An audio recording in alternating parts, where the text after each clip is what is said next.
Alors, je vais essayer d'être plus proche du micro. Donc, aujourd'hui, j'étais en train un peu de préparer la conférence de ce soir, enfin mon propos de ce soir, et je lisais un de mes courriels. Les professeurs d'université sont bombardés de courriels au sujet de toutes sortes de questions, des conférences, des colloques, et je reçois une invitation à aller à Edmonton, en fait. Malheureusement, le billet d'avion n'est pas payé. Et pour assister à une conférence donnée par un éminent politologue, qui est aujourd'hui professeur émérite de l'Université of Toronto, et très connu, Peter Russell. Et le titre de sa conférence est le suivant. Je traduis en français. L'Odyssée canadienne, un pays fondé sur des conquêtes incomplètes. C'est intéressant. C'est mon sujet, ou à peu près. Et, bon, malheureusement, il n'y a pas de conférence fournie avec cette invitation, mais il y a un argument qui résume un peu son propos. Alors, je ne vais pas vous laisser mot à mot, mais ce qu'il dit en substance, c'est que, bon, il dit que le Canada est fondé sur trois grands piliers, un pilier britannique anglophone, français et autochtone. Et on peut comprendre l'Odyssée canadienne, pas seulement sur les 150 ans d'existence du Canada, mais sur, selon lui, ce qui forme vraiment son histoire, c'est-à-dire le corps d'un millénaire. Ce qui veut dire que pour lui, l'histoire canadienne commence à la conquête. Et pour lui, il explique l'Odyssée canadienne par l'échec du premier pilier canadien, qui est lui britannique, qui n'aurait pas su ou pu éliminer les deux autres plus petits piliers, ou les petites nations à l'intérieur de lui-même, avant l'Union canadienne. Et pour lui, c'est une clé pour la compréhension de ce qu'est devenu le Canada, qui est devenu aujourd'hui leader en tant que figure d'un pays multinational et multiculturel. Bon, voilà un peu l'argument. Et en fait, il nous annonce un livre apparaître en juin 2017 d'un peu moins de 500 pages où il va nous dépeindre ce portrait de l'Odyssée canadienne. C'est un titre un peu obsessif parce qu'il a déjà fait un autre ouvrage où le mot Odyssée apparaissait.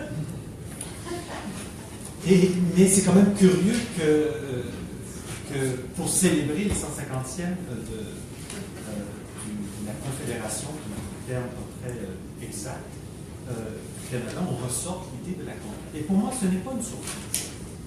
Ce qui me conduit vraiment à traiter de mon propos de ce soir, la conquête en gros et en détail.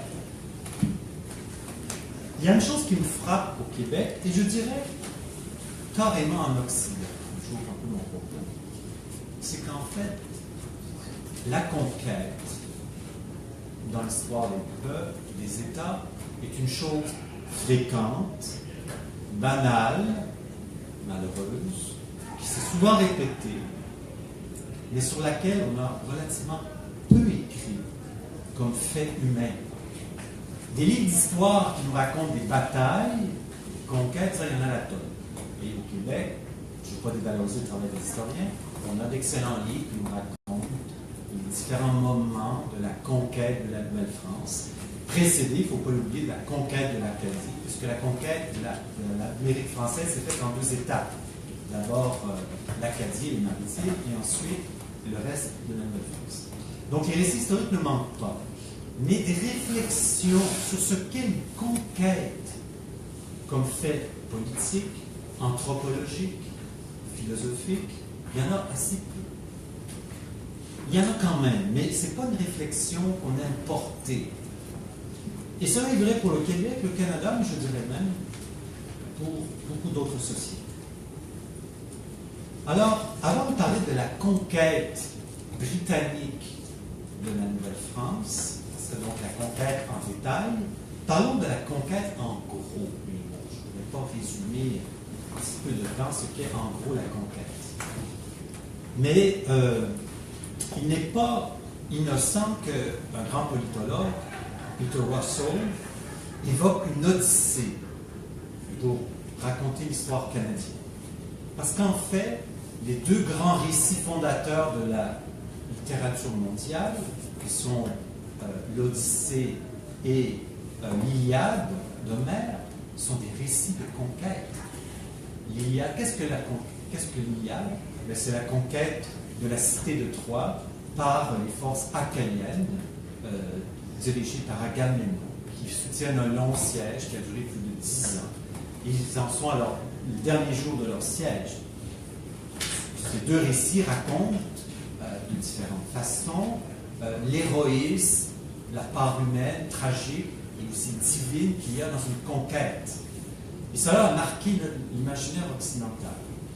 Je ne peux pas entrer justement dans l'histoire de cet imaginaire, mais il est quand même intéressant de partir d'Homère, puisque Peter Russell, un politologue éminent, nous y renvoie. La conquête est une pratique ancienne, je dis.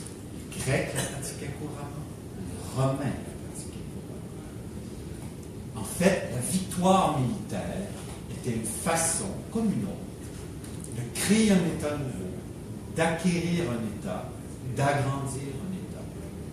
Mais qu'est-ce qui était au-delà de l'agrandissement, de l'acquisition d'État qu'il y a dans une conquête? Qu'est-ce qui se cache derrière la conquête? On trouve souvent dans les histoires des explications pour justifier des guerres de conquête, surplus de population, pénurie de terres, de ressources, ambition mégalomane de tel ou tel dirigeant. En fait, on donne des raisons qui expliquent une guerre. Mais la conquête, c'est quelque chose qui termine une guerre. Et ce qui m'intéresse ici, c'est de savoir comment la conquête termine une guerre. Or, il existe depuis assez longtemps un droit de la guerre. Et les grands internationalistes vont, pendant la période moderne, à partir du 15e, 16e siècle, tenter d'écrire sur la guerre. Et je vais me contenter de ce qu'écrit sur la guerre Hugo Grotius, un grand internationaliste d'origine hollandaise qui a écrit un traité sur le droit de la guerre et de la paix, qui est un ouvrage assez colossal d'érudition, mais où la guerre, qui est le sujet central, est étudiée sur tous ses rapports, dont celui de la conquête. Or, en lisant Grotius, on s'aperçoit que la conquête implique beaucoup de choses. D'abord, la conquête est une forme de châtiment collectif. C'est-à-dire que la conquête, c'est une punition qui est infligée à un État ou à un peuple qui, pour une raison ou une autre, est cause de la guerre.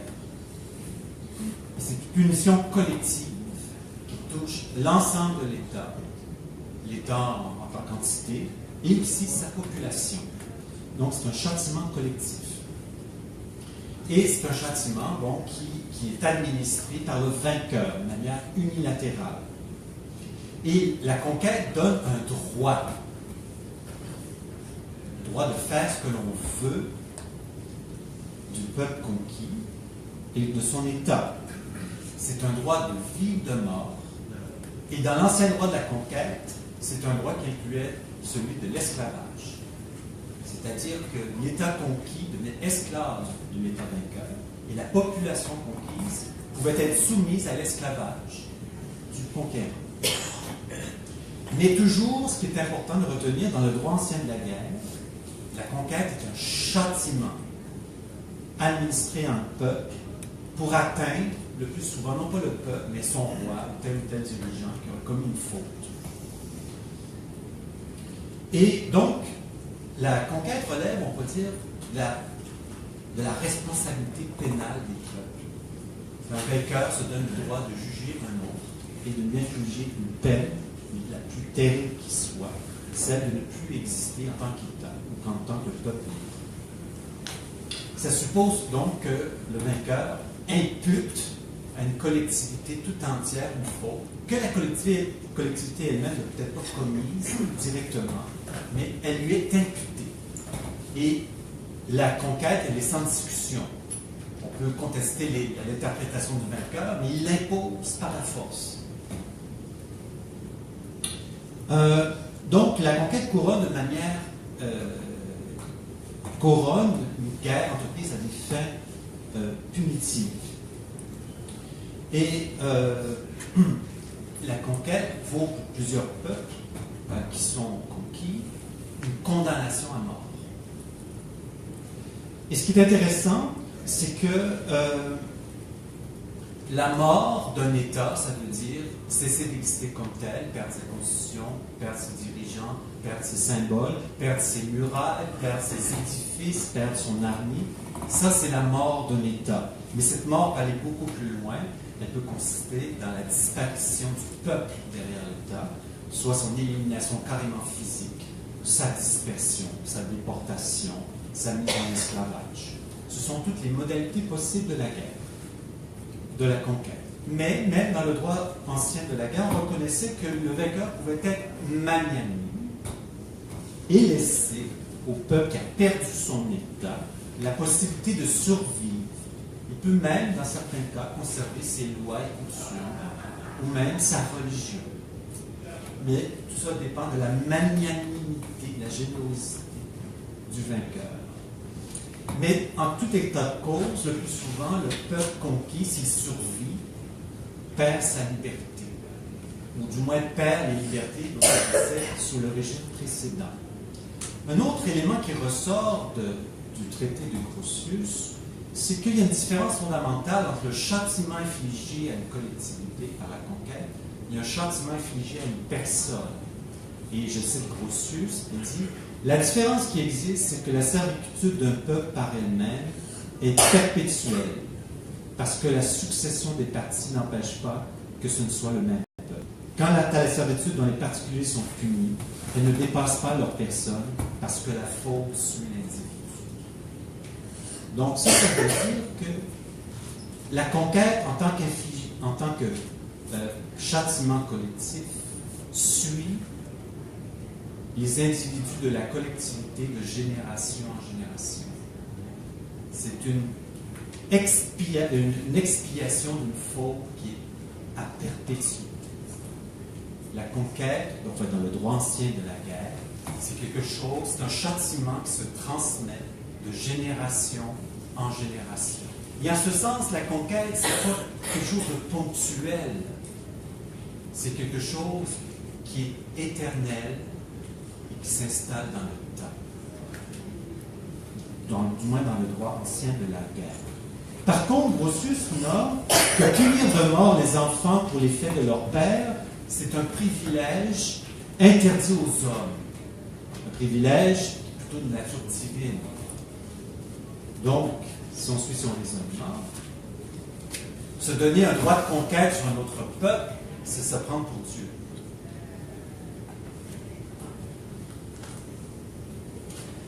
Et la conquête, c'est aussi la façon probablement la plus despotique de créer un État nouveau.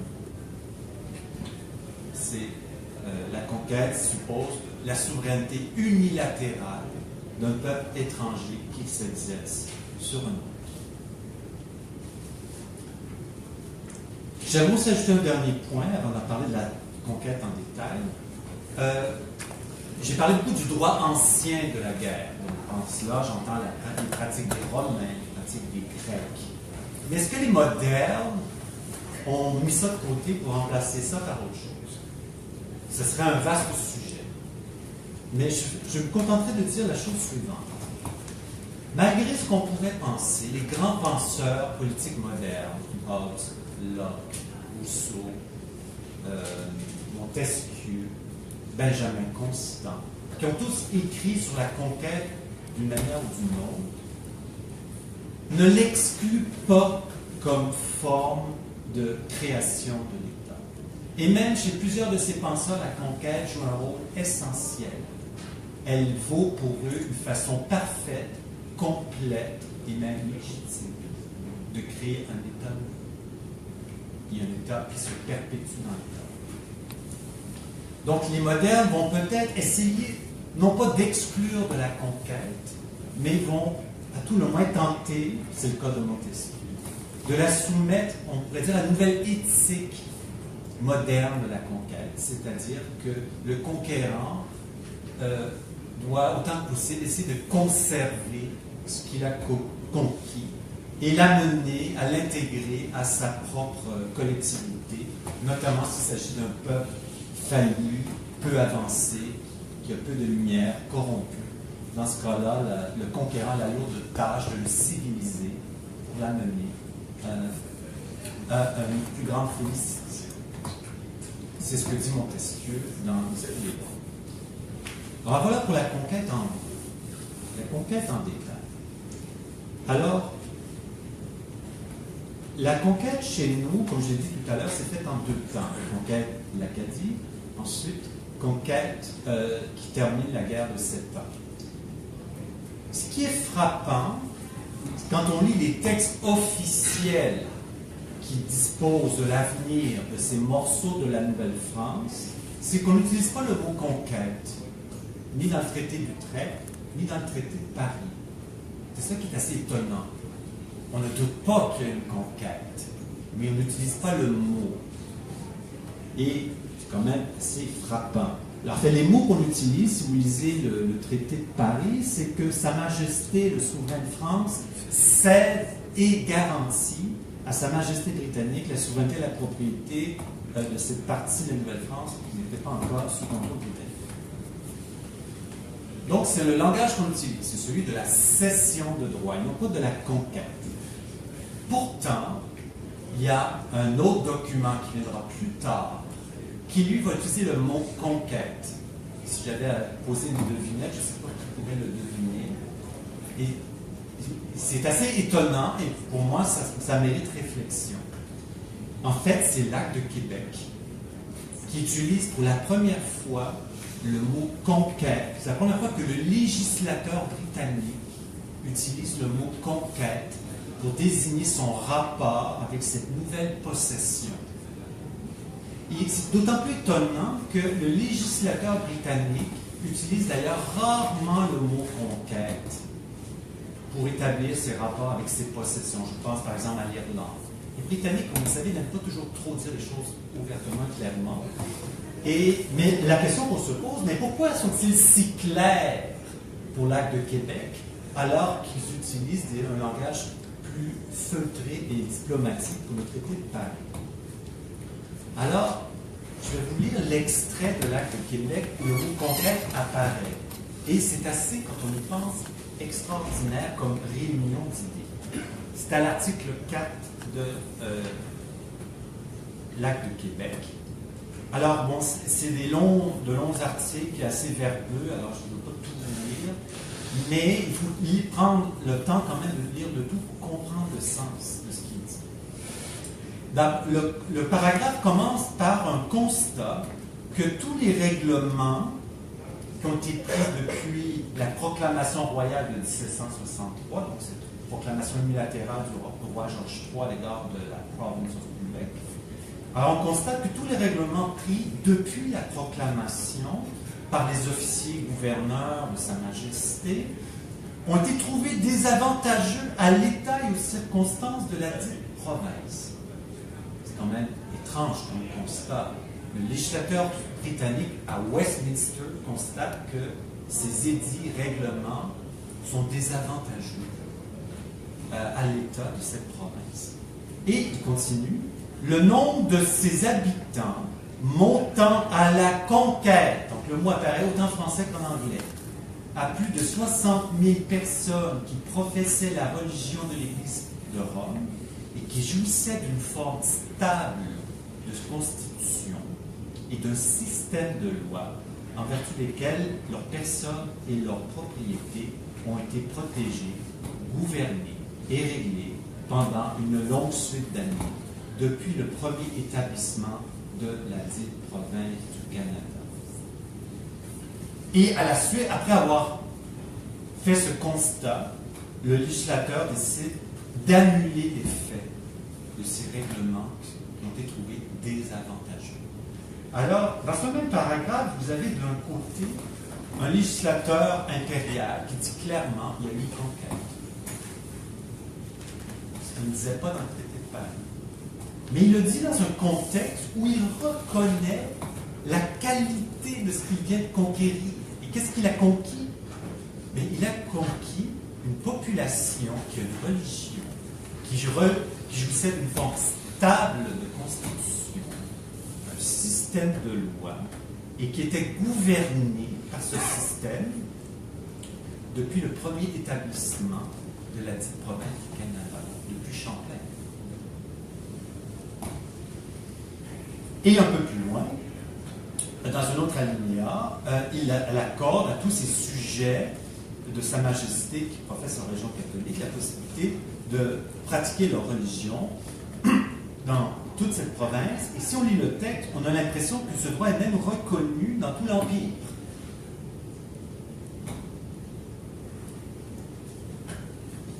Alors, une des questions qui m'intéresse, pourquoi le législateur britannique utilise le mot conquête? S'il voulait faire des concessions pour acheter la paix auprès des habitants de la province de Québec, il n'était pas nécessaire qu'il utilise ce mot. Il l'a fait.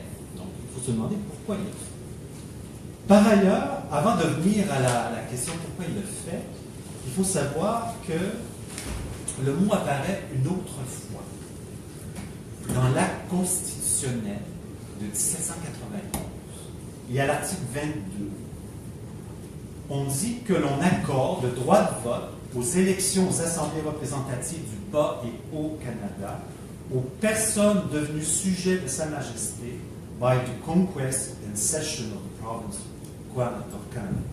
Donc, toutes les personnes qui sont devenues sujets de Sa Majesté à la suite de la conquête du Canada ont droit de vote aux assemblées, à l'Assemblée du Bas ou au Canada. Alors là encore, ce qui est étonnant, le législateur aurait pu utiliser une autre formule pour tel droit de vote, mais dans ce cas-là, il utilise le concept de la conquête, un peu comme il le fait dans l'Acte de Québec, pour accorder certains droits. Donc la conquête, on voit qu'elle habite le conquérant, ce n'est pas un simple acte ponctuel qu'on remise une fois que c'est fait. Cela habite le législateur britannique. Et le concept apparaît au moment où il devra faire des concessions à cette population conquise.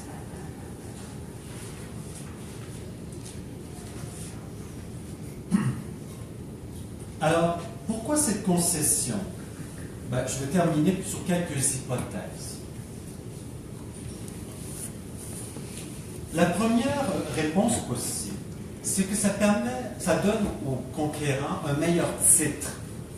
Vous savez, quand on achète une propriété, on cherche à avoir le meilleur titre de propriété possible.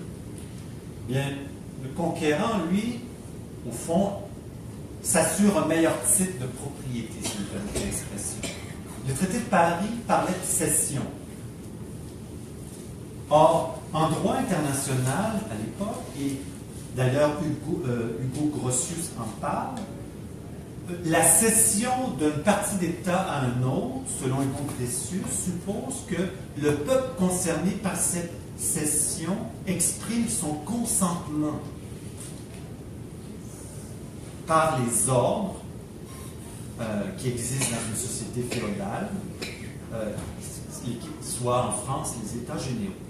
Je ne crois pas que la question se soit posée au lendemain de la guerre de 7 ans. Je ne pense pas que personne s'est dit « Ah, la population du Canada doit consentir à cette cession. » Mais, rétrospectivement, la cession est un langage juridique qui peut supposer que le peuple affecté par la cession consente à ce qui lui arrive, ce qui lui donne, ce qui le légitime à réclamer certains droits.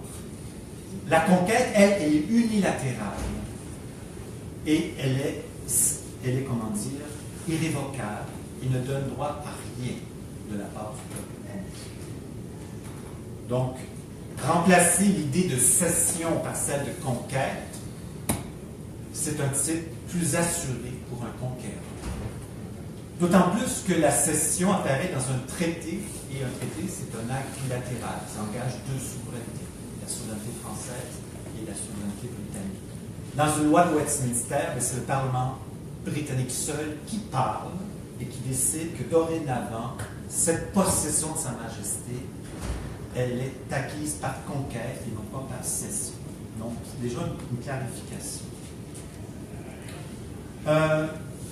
Un autre élément intéressant, c'est que en fait, les concessions que l'Acte de Québec donne, jouir de ses lois et coutumes françaises, pratiquer sa religion catholique, en fait, étaient déjà reconnues dans la capitulation de Montréal, dans certains articles. Et l'on sait que quand le roi Georges III a adopté sa proclamation royale, il a mis de côté les articles de la capitulation et a imposé tout le droit britannique à sa colonie et a exclu les catholiques de la participation à l'État. Alors, l'Acte de Québec, d'une certaine façon, donc, rétrocède ce qui avait été prévu non pas par un traité en deux souverains, c'est-à-dire le traité de Paris, mais ce qui avait été prévu par une capitulation. Et en droit britannique, une conquête est effective dès la capitulation, alors qu'en droit français, une conquête est effective seulement après le traité. Petite nuance, mais on voit qu'il y a une logique derrière, très claire. C'est-à-dire qu'au fond, en faisant réapparaître l'idée de conquête dans l'Acte de Québec, au fond, le conquérant dit qu'il est fidèle non pas au traité de Paris, dans sa logique, mais plutôt fidèle à la logique de la capitulation de Montréal, qu'il restitue dans le texte.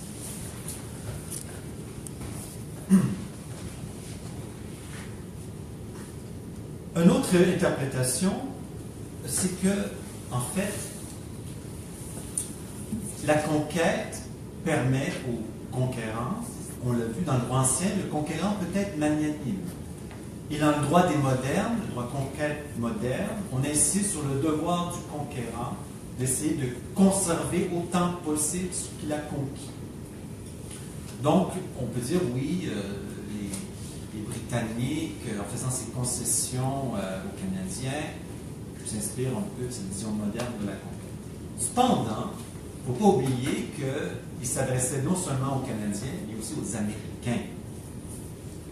Et il savait fort bien que les Américains étaient de plus en plus remontés contre l'autorité britannique. Et une des interprétations que j'avançais, c'est qu'il n'était pas nécessaire, absolument nécessaire, d'employer le langage de la conquête dans l'Acte de Québec, mais c'était sans doute utile de le faire en s'adressant aux Américains. C'est-à-dire en leur disant, finalement, ce que nous concédons aux Canadiens est bien plus de choses parce que nous le faisons en vertu d'une conquête qui nous donne finalement tous les droits sur cette population. Et on sait que les Américains ont utilisé d'ailleurs l'argument de l'Acte de Québec pour contester l'autorité britannique. En fait, si c'était la volonté de Londres de ménager les Britanniques en utilisant le terme de conquête, ils ont raté leur coup complètement. Puisque l'Acte de Québec figurait parmi les 5 lois intolérables qui sont à l'origine du premier grand congrès qui a réuni les 13 colonies qui ont par la suite lancé leur indépendance. Une autre idée aussi, et je terminerai là-dessus, c'est que la conquête, ou rappeler la conquête, c'est rappeler que le conquis à qui on donne des droits, parce qu'on peut lui reconnaître beaucoup de droits, demeure fondamentalement, jusqu'à la moelle, un étranger. Le conquis, c'est un étranger à qui on concède des droits, mais même s'il jouit de ses droits, il va conserver cette altérité, cette étrangeté, qu'il sera toujours attaché, qui va toujours lui coller au corps. Et ça peut expliquer donc à la fois ce qui est fait dans l'Acte de Québec, et également, c'est quand même incroyable, que le conquérant octroie le droit de vote, mais en rappelant à la population du Bas-Canada son statut de population conquise. Donc on attache l'octroi de ce droit de vote à une identité étrangère qui est rappelée par le nom de la conquête. Et Cicéron, dans un de ses grands traités qui s'appelle Les Devoirs, cite les fameuses 12 tables de Rome à droit romain, les 12 tables adoptées pendant, on va dire, le milieu de la République romaine. Et ces 12 tables disaient que le droit est éternel contre l'étranger. Le droit est une ressource éternelle qu'on peut faire valoir contre l'étranger. C'est une maxime qui est lourde de sens, mais c'est peut-être ça être conquis, c'est-à-dire on peut par la conquête acquérir des droits. Et en fait, au Canada, la conquête, c'est notre première constitution. C'est vraiment la constitution matricielle. C'est elle qui crée l'État canadien. Et là-dessus, je rejoins Peter Russell. C'est elle qui crée l'État canadien. Et aussi, la conquête fait en sorte que le droit pourra toujours jouer contre celui et celle à qui est attaché la stigmate de la conquête. Merci. Merci beaucoup.